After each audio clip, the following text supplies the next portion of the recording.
Hello అండి. అందరికీ నమస్తే. వెల్కమ్ టు కాస్ట్‌వి కిచెన్.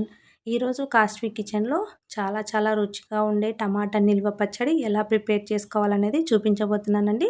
నాకు తెలిసి టమాటా నిల్వ పచ్చడి ఇష్టపడని వాళ్ళు ఎవ్వరూ ఉండరు. సో, ఒక్కసారి ఈ విధంగా చేసి చూడండి. ఈ రుచి అస్సలు మర్చిపోలేరండి మీరు. టమాటా నిల్వ పచ్చడిని చాలా విధాలుగా చేసుకుంటూ ఉంటాం కదా! సో, నేను చెప్పే ఈ ప్రాసెస్‌లో కూడా ఒక్కసారి ట్రై చేయండి. రుచి అనేది అద్భుతంగా వస్తుంది. ఎండతో పని లేకుండా చాలా సింపుల్‌గా మనము ప్రిపేర్ చేసుకోవచ్చు.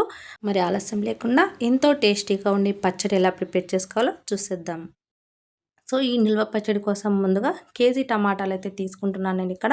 శుభ్రంగా కడిగేసి తడనేది ఏమీ లేకుండా తూడ్చేసి ఫ్యాన్ కింద కొద్దిసేపు ఆరబెట్టుకోవాలి. మీరు ఏ విధంగా టమాటా పచ్చడి చేయాలనుకున్నా గూడా ఫస్ట్ అయితే శుభ్రంగా క్లీన్ చేసుకున్న తర్వాత తడనేదంతా పోయేంత వరకు ఎండలో కానీ, లేదంటే ఫ్యాన్ కింద గాని ఆరబెట్టుకొని తర్వాత చిన్న ముక్కలుగా కట్ చేసుకొని పక్కన పెట్టేసుకోండి. తర్వాత స్టవ్ మీద ఒక మందపాటి కడాయి పెట్టుకొని ఒక టేబుల్ స్పూన్ల వరకు ఆయిల్ అయితే యాడ్ చేసుకోండి. సో, ఆయిల్ అనేది ఎందుకు యాడ్ చేస్తున్నానంటే, ఇది అడుగంటకుండా ఉండడం కోసం ఒక స్పూన్ ఆయిల్ అయితే వేసుకొని, ఈ టమాటా ముక్కలన్నీ వేసుకొని మూత పెట్టి మగ్గించుకోండి. ఫస్ట్ ఒక 3 నిమిషాలు మగ్గిపోయిన తర్వాత మూత తీసేసి ఒకసారి కలుపుకొని, మళ్ళీ మూత పెట్టేసి ఇదంతా కూడా మెత్తగా అయ్యేంత వరకు మగ్గించుకోండి. మధ్యలో మూత తీసి కలుపుకుంటూ ఇలా మగ్గించుకోవాలి. సో, మధ్యలో ఇలా గరిటెతోటి ఇలా మెదుపుతున్నట్టు చేసుకుంటూ ఇలా వాటర్ అంతా కూడా దగ్గర పడేంత వరకు మనము ఉడికించుకోవాలండి మెత్తగా. మనం ఎక్స్ట్రా వాటర్ కానీ, ఆయిల్ కానీ ఏమి యాడ్ చేయాల్సిన అవసరమే లేదు. ఇందులోంచి రిలీజ్ అయ్యే వాటర్ తోటే మెత్తగా ఉడికిపోతుంది. సో, చూస్తున్నారు కదా! ఇలా మనం దగ్గరగా ఉడికించుకుంటేనే మనకి టమాటా టేస్ట్ అనేది బాగొస్తుంది. పచ్చడి టేస్టు. అలాగే ఎక్కువ రోజులు కూడా నిలువ వస్తుంది. సో, ఇలా ఉడికించుకున్న తర్వాత దీన్ని స్టవ్ ఆఫ్ చేసి పక్కన పెట్టేసుకోండి. ఇప్పుడు స్టవ్ మీద మరో చిన్న కడాయి పెట్టుకొని ఒక స్పూన్ మెంతులు వేసుకొని లైట్‌గా ఫ్రై చేసుకోండి. ఫ్లేమ్ అయితే సిమ్‌లో పెట్టుకొని ఇవి ఫ్రై చేసుకోండి. ఇవి ఫ్రై అయిపోయిన తర్వాత ఇందులోకే 2 స్పూన్ల వరకు ఆవాలు, అలాగే ఒక స్పూన్ జీలకర్ర యాడ్ చేసుకొని ఫ్లేమ్ అయితే సిమ్‌లోనే పెట్టుకొని మంచిగా ఫ్రై చేసుకోండి. ఇవి చిటపటలాడేంత వరకు ఫ్రై చేసుకోండి.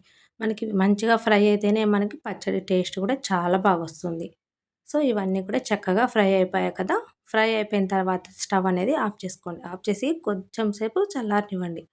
సో, ఇలా చల్లారిన తర్వాత ఒక మిక్సీ జార్ అయితే తీసుకొని ఇందులోకి ముందుగా ఫ్రై చేసి పెట్టుకున్న ఈ మెంతులు, ఆవాలు, జీలకర్ర వేసేసి అలాగే ఇది ఒక అరకప్పు వరకు కల్లుప్పైతే యాడ్ చేసుకోండి. అలాగే చింతపండు కూడా యాడ్ చేసుకోండి. మీకు ఇది కొలతలనేవి నేను డిస్క్రిప్షన్‌లో అయితే క్లియర్‌గా మెన్షన్ చేస్తానండి. మీరు చెక్ చేసి ఆ విధంగా మీరు కొలతలనేవి తీసుకొని పచ్చడనేది ట్రై చేయండి. సో, చింతపండు కూడా యాడ్ చేసుకున్న తర్వాత ఒకసారి అంతా కూడా పౌడర్‌లాగా గ్రైండ్ చేసుకోండి. ఇలా మెత్తటి పౌడర్ అయిపోయింది కదా! ఇప్పుడు ఇందులోకి కొన్ని వెల్లుల్లి, అలాగే ఒక కప్పు కారం అండి. నేనిక్కడ అరకప్పు తోటి వేస్తున్నాను కాబట్టి 2 సార్లు వేశాను. ఒక కప్పు కారం అయితే మనకు కరెక్ట్‌గా సరిపోతుంది. ఇలా కారం అన్నీ వేసిన తర్వాత మరొకసారి గ్రైండ్ చేసుకొని ఈ కారప్పొడి అంతా కూడా పక్కన పెట్టేసుకోండి.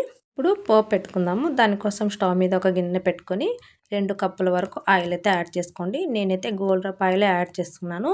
మీరు కావాలంటే పల్లి ఆయిల్ ఉంటుంది కదా! అదైనా యాడ్ చేసుకోవచ్చు. పామ్ ఆయిల్ యాడ్ చేసుకోవచ్చు. సో, ఆయిల్ అనేది కొద్దిగా హీట్ అయిన తర్వాత మినపప్పు, శనగపప్పు వేసుకొని అవి ఫ్రై అయిపోయిన తర్వాత ఆవాలు, జీలకర్ర, వెల్లుల్లి, ఎండుమిర్చి, కరివేపాకు ఇవన్నీ కూడా వేసుకొని చక్కగా క్రిస్పీగా అయ్యేంత వరకు ఫ్రై చేసుకోండి. ఇలా కరివేపాకు అంతా కూడా క్రిస్పీగా ఫ్రై అయిపోయిన తర్వాత ముందుగా మనము ఉడికించి పెట్టుకున్న టమాటా మిశ్రమాన్ని ఇందులోకి యాడ్ చేసుకోవాలి. సో, ఇందులోకి టమాటా మిశ్రమం అంతా కూడా యాడ్ చేసుకున్న తర్వాత అంతా కూడా మంచిగా కలిసేంత వరకు చక్కగా కలుపుకోవాలి. కలిపేటప్పుడు స్టవ్ అయితే ఆఫ్ చేసుకోకుండా లోలో పెట్టుకొని సిమ్‌లో పెట్టుకొని చక్కగా అంతా కూడా కలిసిపోయిన తర్వాత స్టవ్ అనేది ఆఫ్ చేసి దీన్ని పక్కన పెట్టి కంప్లీట్‌గా చల్లారనివ్వండి. సో, ఇది కంప్లీట్‌గా మనకు చల్లారాలి. చల్లారిన తర్వాత చూపిస్తున్నానండి. ఇది కంప్లీట్‌గా చల్లారిన తర్వాత ముందుగా మనం గ్రైండ్ చేసి పెట్టుకున్న ఈ కారం పొడి అంతా కూడా యాడ్ చేసుకొని అంతా కూడా ఒకసారి బాగా కలిపేసుకోండి.